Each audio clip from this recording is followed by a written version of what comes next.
everybody. Welcome to Be Bold Branding. I'm Tanya Everhart, founder of BrandFace, where we help business owners and entrepreneurs differentiate themselves, and we do that through personal branding. Hi, folks. I'm Michael Carr. I'm the COO of BrandFace. I was a client before I became a partner in the company, and we're the only comprehensive personal brand building system across the globe. Thank you for joining us. We've got a fantastic show for you here today. Guys, we're so excited to welcome back one of our favorite guests from 2019, Miss Karen Briscoe. We loved our session with you last time so much, Karen, that Michael's going to fill you in on not only why we invited you back, but what else we've been doing in your name. Are you a little worried? Oh, I'm thrilled. Bring it on. All right.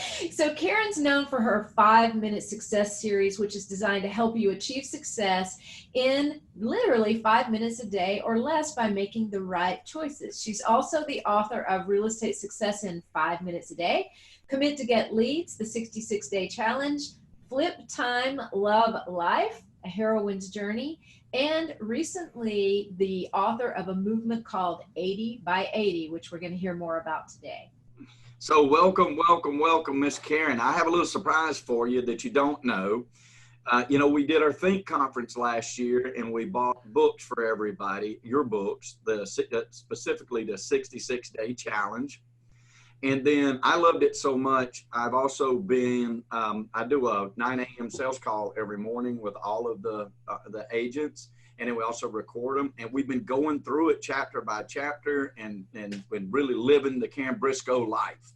And wow. So everybody has loved it. I love the book. I think that it's dead on if a real estate agent wants to really get started in a path that's linear and shows them what to do. It's a fantastic book. It's a great, easy read, and it's excuseless if real estate is really what you want to do. So I want to thank you first off for supporting our Think conference last year with that book, and let you know that we are going through it.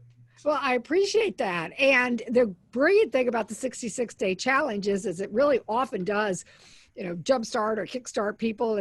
And the idea of lead generation, though, isn't just for 66 days, right? That's right. Yeah, it's a habit you want to keep for the life of your business. And so I think that's a brilliant strategy. Actually, that is a lot of how the whole Real Estate Success in 5 Minutes a Day and the Commit to Get Leads came about. Was this idea of daily habits is very powerful, and you can make in some ways more impact by doing small things very well every day than trying to do 1 or 2 big things. I would agree with that 100%. My grandfather always said, good habits are just as hard to break as bad ones. And so if you start off with that right foot, you commit to doing it, then that is the key, right? You know that better than anybody. Committing and sticking to it, that's the secret. So. And the whole habit formation, the 66 days is really, a lot of research shows the reason why that number of days, because the first 22 days, I don't know if you've experienced this with your group, but a lot of people are very evangelistic when they first, decide they're going to do a new program, or if, maybe it's the Whole 30, or the get a Peloton or whatever. What happens in the next 22 days or 3 weeks or whatever is people start to think, do I really want to do this? I mean, that's where the commitment comes in, right, Michael? I mean, you commit to it, and particularly if you're committing with a group, you're more likely to stick through it and power through it, because it's like Seth Godin talks about in The Dip. A lot of times, people go through a dip in their business or their life or setting up a good habit. The ones you want to power through are the ones that are going to bring benefit to you. And we all know lead generation, business development, prospecting is the way to go for a successful, sustainable business. And then that last 22 days or the final portion of the 66 days is where people do start to experience the benefits of the habit. Mm-hmm. And then they want to do more and they want to sustain it. And so then it becomes what they call automaticity, which is like brushing your teeth, right? You don't think about it anymore. You do it. And That's the way, it's what we want to create, that habit in our lead generation, and what you're doing with your team, I think is I commend you for it, and I appreciate you for it. Yeah, well, we appreciate you too, because it's really helped get a lot of people on track with the group. So thank you for that. And that's going to lead us into what's going to be a great conversation with you today. The first question we have for you is, what's the boldest thing you've ever done in your business? Wow, the boldest thing in my business. So when the market was correcting rapidly in the 08, 09 years, I had taken over the business of a really upper bracket agent and was very heavily advertising based, driven, and print advertising. And there was this one particular ad that was the back cover of the magazine, glossy magazine, at $5,000 a month. So $5,000 a month is a big nut when nothing's coming in, right? And so I went to the publisher and I said, you know, what is my obligation here? And he said, oh, you really aren't a month to month. You can cancel at any time. And so I called him and I canceled. And I was really the first kind of upper bracket luxury agent to make that bold move in our marketplace. It really was for that particular marketing piece. I had gone on a listing appointment and I had sold the advertising to the client. And when I went back to him and said, I'm no longer advertising in this magazine. And he said, what's Elon? He didn't even know what the magazine was. So it turned out that it did not materially impact my business. I shifted to other marketing that was much more effective. But I really was a trailblazer in our market area. That I was the first one to not depend on that type of advertising for business development, lead generation. That's not only bold, it's pretty scary, isn't it? Yes, because that's what I thought was generating the business. Right. Because that's what I'd come out of, right? And so if you don't know any differently, then you assume that past performance is what's going to predict future results. I just knew that the future results were going to have to occur on activity-based lead generation and prospecting rather than marketing-based that was very heavily expense related. Because there's a lot of other marketing you could do that wasn't that level of expense. And so, but also being the first one in the market, because what I was concerned about is that, you know, out of sight, out of mind, I would then make it appear that I wasn't in business anymore. Yep. That was a bold move. We did it. We did it with Zillow years and years ago. We were very heavily involved with that type of a platform. And I don't really have anything against it. I just, Tanya was part of the decision. We made that bold decision to move more towards activity based, because we're like, okay, you know, we can spend a lot of money like this, but they still are controlling. And we found that it was a dollar in, dollar out, and there's lots better ROI than that. And so we did the same thing. It was a pretty bold move and never affected us at all. Activity based, as your book says, is really the main key and should never be abandoned, even when you start making enough money to spend big money on advertising. Yeah, I look at marketing as air cover. I mean, it really is good for general name recognition and ID in the marketplace. And, you know, the whole, I see your picture on the side of the road everywhere is really powerful, right? Because it does show market share. At the same time, I have found that you can make way more impact by daily lead generation prospecting activities, that there really isn't enough marketing dollars to make up for that. It really isn't. I haven't seen anybody do it. I don't know if have you seen anybody do it? No. And you know, BrandFace is all about being out there and being recognized and differentiating yourself. And for that reason, you know, so even on those minute things, those activity-based things, you also have that leg up to be able to be seen and remembered, right? Which is so very, very important. But no, I would agree with you 100%. There are people that can spend enough money to sway a market, but it's not, like you said, it's not dollar in, $5 out. Like there is no platform like that. There's none. Yeah, I don't see it as being sustainable. And I do agree about having a consistent brand though, because the recognition of the marketplace is key, because I've seen people switch companies or switch up their brand so much, or I think creativity. I'm sure you've seen the pyramid where, you should start with the pyramid with the base be the fundamentals, and then the creativity is on the top. So many people like the creativity is, upside down, right? Yes. And it's so creative that people don't recognize what the brand is, because every time is a new rendition or version. And so that part of it is a key element, because then when you are doing the activities of the lead generation and prospecting, you have that air cover. Yes. Right. And that's a lot of Super Bowl ads, by the way. The majority of Super Bowl ads are turned upside down. They're so super creative because the creators are hung up on one thing. Let's give them a Super Bowl ad they'll remember. And the creativity portion of it is something they'll remember. They just don't connect it to the business. They don't connect. Yes. $5 million to air the ad. And does it really actually sell whatever it is that they're... Right. Sometimes they don't even connect it with what type of business or what it is at all. But even if they do connect it to that, they still don't connect it with, why should I choose that business instead of its 1,500 other competitors? Yeah. So those things make a huge difference when you flip that pyramid upside down and go creativity first. You've got to be very careful how you do that. Your creativity should only be creative enough to express what sets you apart in the first place. Mm-hmm. And so that was a great call on that one, Karen.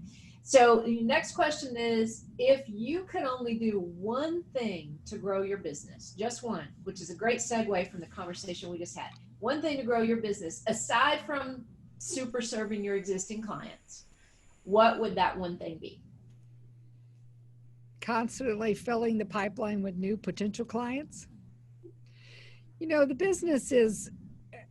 but this is really true of other businesses. Like, for example, and some people don't consider this a business, but our church, we have attrition, we have people that move, we have death, we have all sorts of change going on all the time.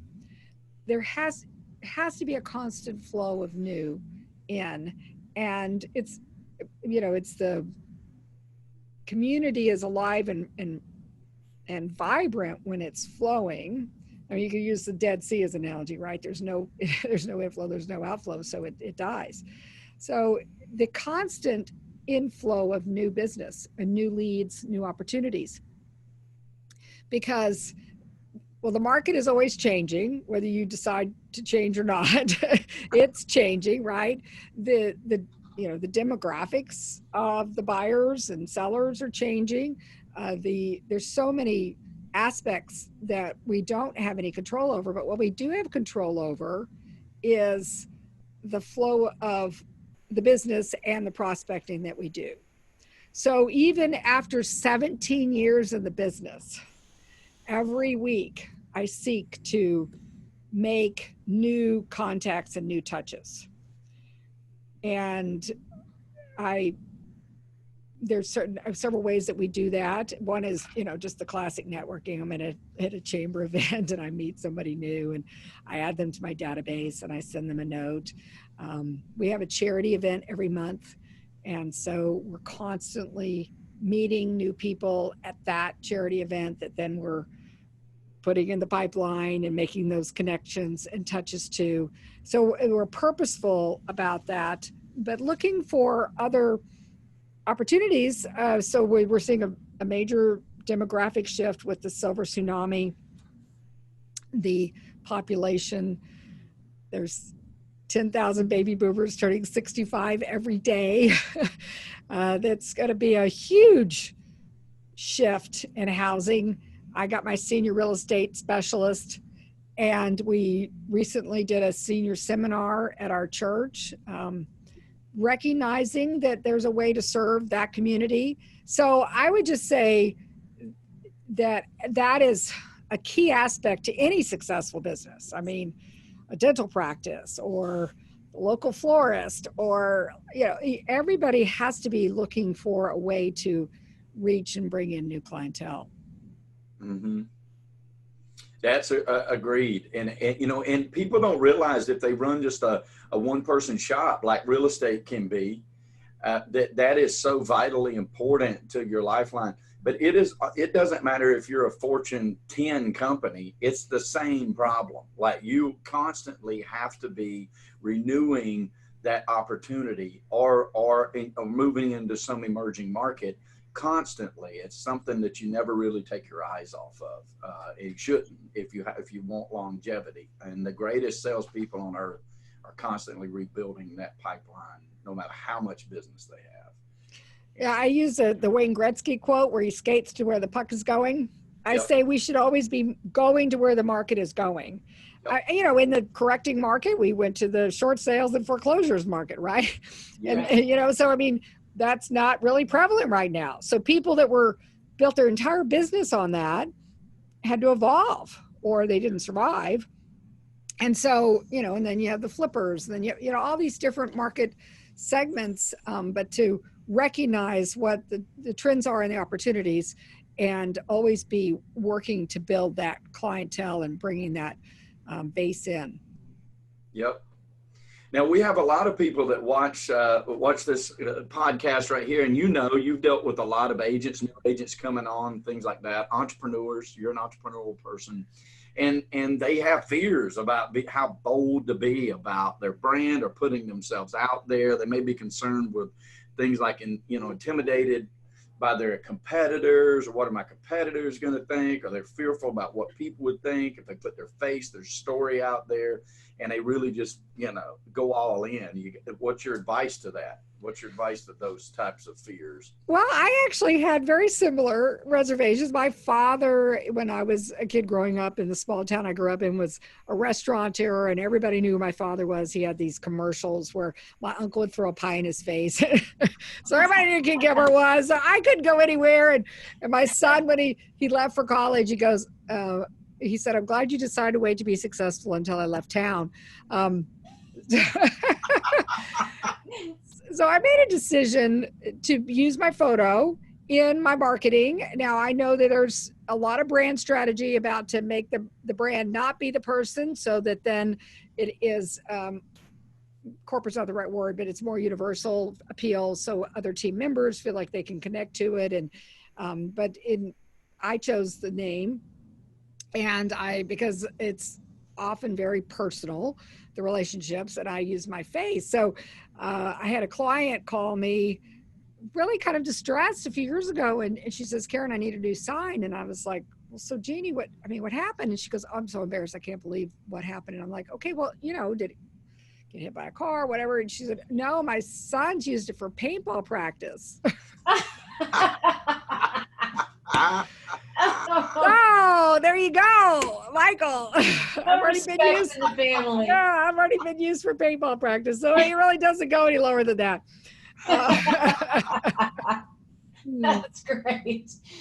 I think that there is a lot of things that hold people back. I mean, myself included. I mean, one is the imposter syndrome. There oftentimes people are concerned that, if they put themselves out there and then, they get hired and then they aren't successful, they're going to get fired. And I know the first few times that happened to me, I took it very personally.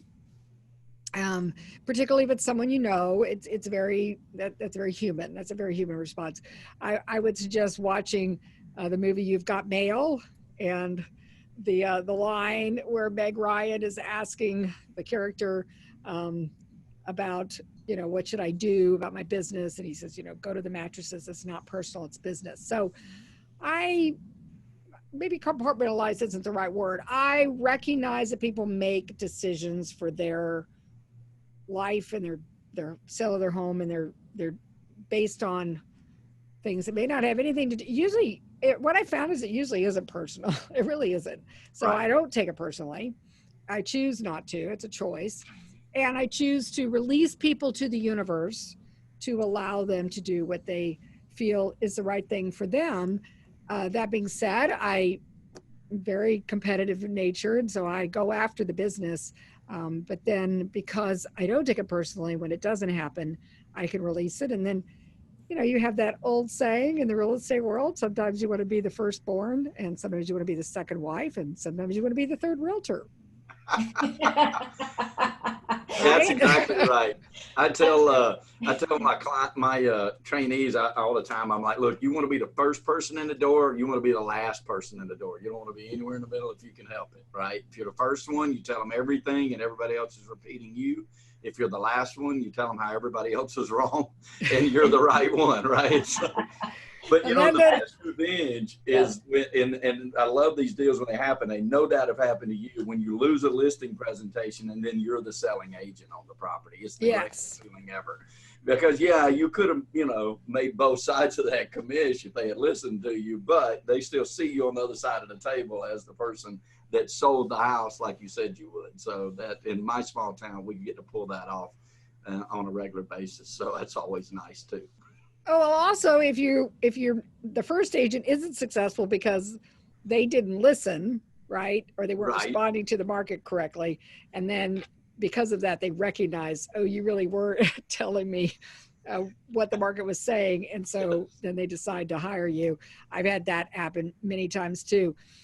The main thing for me is that whatever happens, I know I have done everything that I can do. And when I've done everything that I can do, then I release it because I'm not tied to the outcome that way. Yes. I'm tied to the performance indicators that I have control over. And that is my presentation skills and my market knowledge and my ability to influence people to make decisions.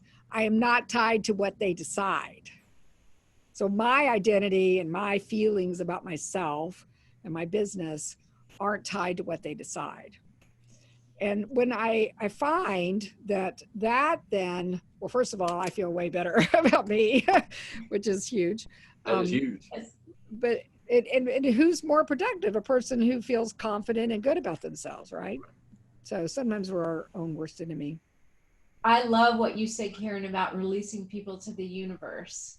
I picked that up right away and I thought, oh, what a beautiful way of stating that. It's just like you can't control someone else's decision. You can only control the information and the resources and the, nurturing you give them to try to make that decision, but you can't control the end result and you just got to release it. And releasing them to the universe is an awesome way of saying it. It's a positive, it really is a positive attraction in a way because it is. What I find, that's very bold. It really is, because what I found I used to do, and I see other people do, is they're so tied to that deal, right? And they're so tied to the person making that decision. And then when it doesn't go their way, then everything just gets all,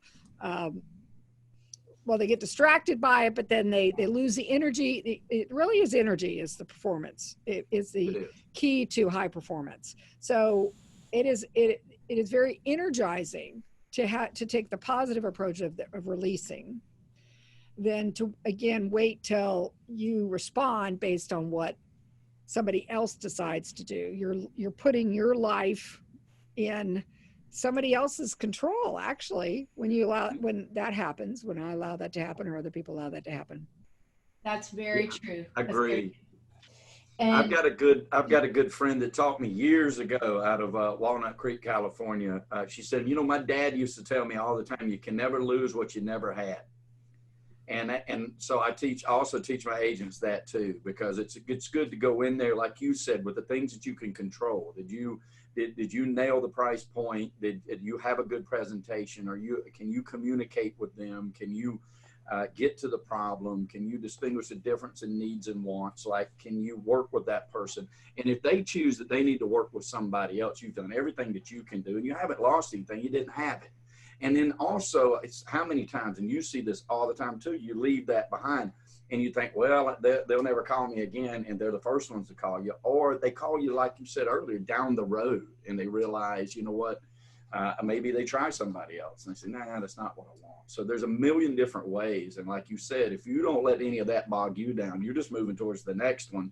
and then you let the rest of it come to you as it's supposed to. That's the best way to build your business, for sure, and not be bogged down by those things that we see as negative, but they're not. Exactly. Hey, Karen, the last question I have for you is actually, I'd like you to explain something to us before we hit the record button here. You mentioned something called 80 by 80 movement. Tell us what you mean by that. So what I found is a lot of salespeople, real estate agents, we have a lot of high energy, but we're also busy, with a lot of things. And sometimes our health is put on the side. And so to create a momentum, if you will, the encouragement to achieve physical movement, which is, anything that you would do that would be a challenge for you. So 80 by 80 is 80 challenges by the time you turn 80. So you could do the math based on your age. So I'm 60. So that means if you do the math in 20 years, that's 4 years. So it's very doable. The idea is to pick things that are movement related. So they can be either medals, which is like a 5K, a local 5K, or all the way up to, triathlons and marathons and beyond, or milestones. So for example, I hiked Machu Picchu with my son. And the reason why I set it up to be individual challenges is because what would be a challenge for me may not be a challenge for you. And the idea is people often say they want to be physically fit and active, and yet to keep that momentum, it's middle of February. Most New Year's resolutions are out the window now, right? So this is to create that ongoing momentum. So when you're working towards something, most likely you will then take the steps to achieve it. And the website is the number 80x80, so 80 by 80 movement. And it allows you to register your challenges. So you can upload a photo, you can put in whatever your achievement was. There are other sites that'll track races, medal-driven races, but this allows you to create your own challenges for life. And we talked the last time I was on about Flip Time, Love Life, but the idea is you want to love the life you have right now as you create and co-create the life of your dreams. And good health and fitness is a key component to that. And so that's where the 80 by 80 movement came in. I love that. Michael and I were just talking about that the other day. We're pretty adventurous, and we love to travel, and we love to do all kinds of things, from kayaking to, hiking to skydiving. Well, there you go. All those kind of things. So we love those kind of things. But I said, promise me something. We'll never let each other stop moving. Well, that's when it really all breaks down, right? That's true. That's true. True and with you stop anything. dreaming, and you stop challenging yourself. Mm-hmm. And it is sometimes in the wake of business, we forsake our own health. You're absolutely right. I love the premise of the whole movement. Mm-hmm. We're doing it, Michael. All righty. Yeah, I'm looking forward to it. Yeah. So it all started, I was actually my son's friends were getting married, and they wanted to do this sprint triathlon and talked me into it at 59, which was the first event I ever did. And I ended up placing the fastest in the novice category for my age group. And then that was one of them said, "Oh, you're going to do this again?" I'm like, "Yeah, I'm going to be the crazy person that does 80 by 80. So that's why it stuck. But we now have an 80 by 80 podcast episode on the 5-Minute Success once a month. So highlighting stories of people that are taking on these 80 by 80 challenges. Oh, that's great. Hey, that's our next shot to fame, Michael. We're going to be on that podcast talking about our challenges. Okay. There we go. Yeah. I love it. Anything else you want to share with everybody, Karen, how they can reach you, starting with that? Well, yes, absolutely. In the 5-Minute Success, which is the number 5, you can find on Facebook, the website, the books are available, Real Estate Success in 5 Minutes a Day. And as you mentioned, Michael, the Commit to Get Leads 66-Day Challenge on Amazon, as is Flip Time, Love Life, which when we talked last, I was writing that book. And that is the idea. It's written as a story. It's actually told from the perspective of a mortgage lender, because I'm a real estate agent and a lot of my audience is real estate, but I wanted them to see how the story applies. Really, it's a universal story of, oh, I've achieved a lot of success. Now what? I mean, that's what happens to a lot of people. They work their way up that Maslow's hierarchy of needs pyramid, and they get to the top and they either run out of time for self-actualization, or they've put it off so long that their life isn't meaningful anymore. And this is how to flip that pyramid, how to put that first and bring that meaning back into your life and your work, so that, like I said, you love the life you have while you create and co-create the life of your dreams. It's an and, it's not an or. I love that. So true. So true. My saying is every day is Saturday. And I intend on living that way for the rest of my life. And most people ask you, oh, you know, how can you live that way? And I'm like, I'm not going to live any other way. That's just a decision. Like you said much earlier in the podcast, you make that decision. So it is. It's a choice. If we work ourselves to death, make a lot of money, and then kill over the next day, we haven't done anything. Like it's a journey, right? It's not a destination. So. And how to do that, because a lot of people, they say they want to do it, but then how do you do that? So that's where the flip time comes in, and the 80 by 80 movement. It gives you those skills, just like the 66-day challenge gives you the strategies and skills to do it. I love it. I love it. Well, we definitely encourage everybody to reach out to Karen like that. Like I said, we believe in it. We use it with our group, and any new agent that comes in, I'll be buying those 66-day challenge books also and giving them those books so they can pick it up and run with it. And we'll look into those others also.